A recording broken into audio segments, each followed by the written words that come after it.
Good evening. Good evening. Thank you. Thank you. Good evening. So, thank you. Good evening.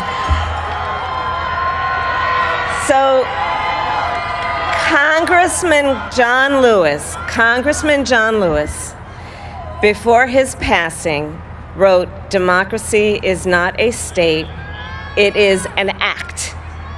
And what he meant was that America's democracy is not guaranteed.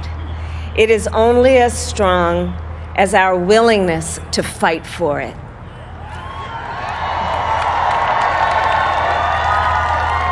To guard it and never take it for granted.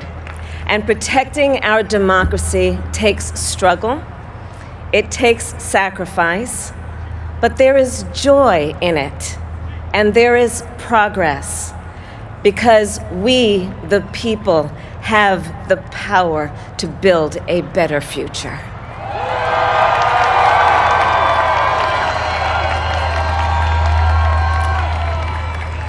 And when our very democracy was on the ballot in this election, with the very soul of America at stake, and the world watching, you ushered in a new day for America.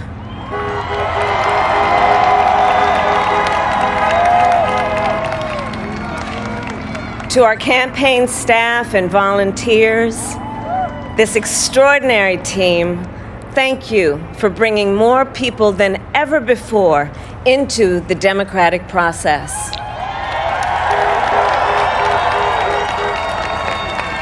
And for making this victory possible. To the poll workers and election officials across our country who have worked tirelessly to make sure every vote is counted, our nation owes you a debt of gratitude.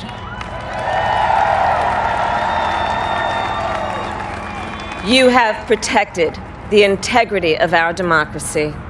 And to the American people who make up our beautiful country, thank you for turning out in record numbers to make your voices heard.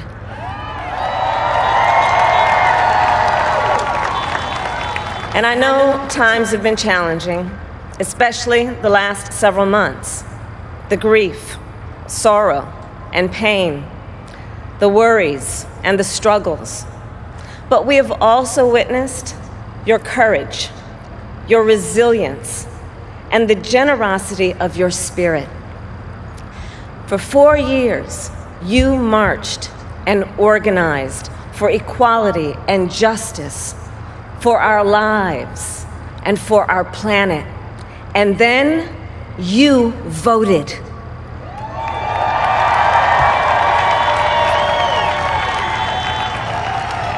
And you delivered a clear message.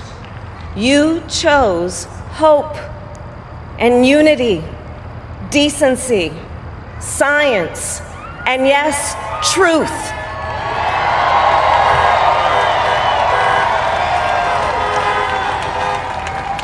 You chose Joe Biden as the next president of the United States of America.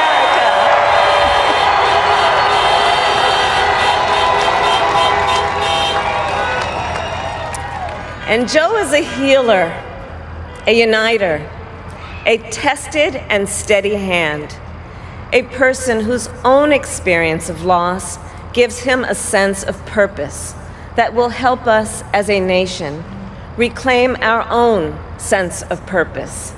And a man with a big heart who loves with abandon. It's his love for Jill, who will be an incredible First Lady.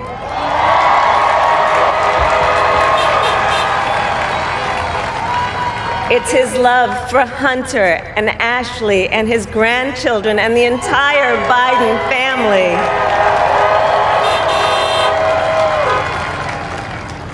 And while I first knew Joe as vice president, I really got to know him as the father who loved Bo, my dear friend who we remember here today.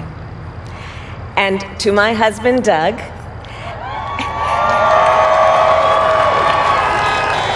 and our children, Cole and Ella, and my sister, Maya, and our whole family. I love you all more than I can ever express.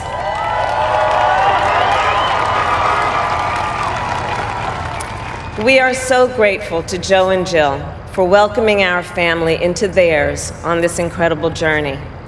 And to the woman most responsible for my presence here today, my mother, Kamala Harris, who is always in our hearts. When she came here from India at the age of 19, she maybe didn't quite imagine this moment, but she believed so deeply in an America where a moment like this is possible. And so I am thinking about her and about the generations of women, Black women,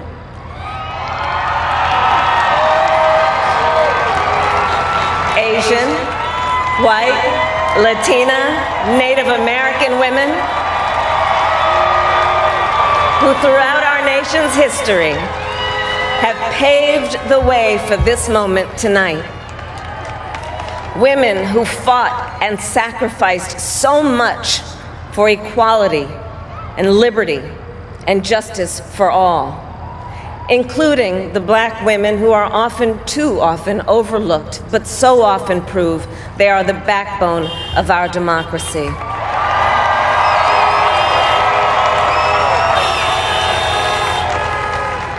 All the women who have worked to secure and protect the right to vote for over a century, 100 years ago with the 19th Amendment, 55 years ago with the Voting Rights Act, and now in 2020 with a new generation of women in our country who cast their ballots and continued the fight for their fundamental right to vote and be heard.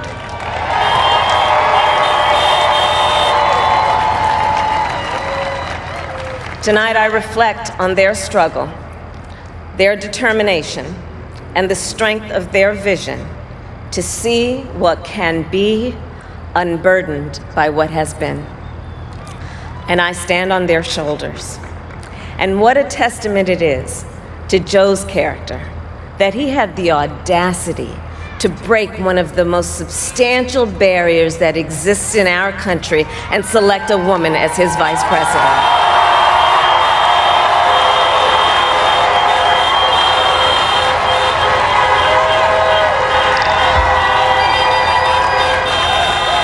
But while I may be the first woman in this office, I will not be the last.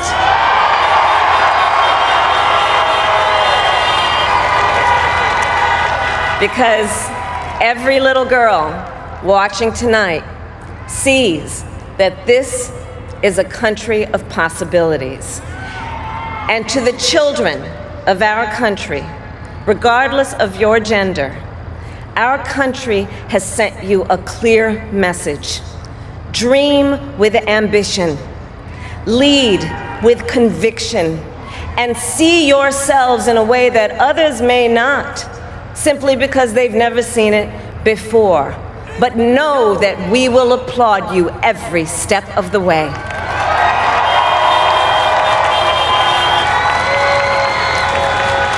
And to the American people, no matter who you voted for, I will strive to be a vice president, like Joe was to President Obama, loyal, honest, and prepared, waking up every day thinking of you and your family. Because now is when the real work begins, the hard work, the necessary work, the good work, the essential work to save lives and beat this epidemic, to rebuild our economy so it works for working people, to root out systemic racism in our justice system and society, to combat the climate crisis, to unite our country and heal the soul of our nation.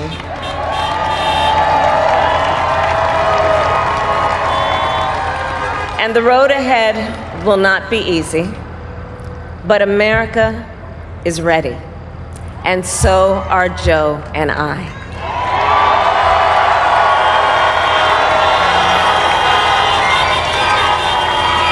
We have elected a president who represents the best in us, a leader the world will respect and our children will look up to, a commander-in-chief who will respect our troops and keep our country safe, and a president for all Americans.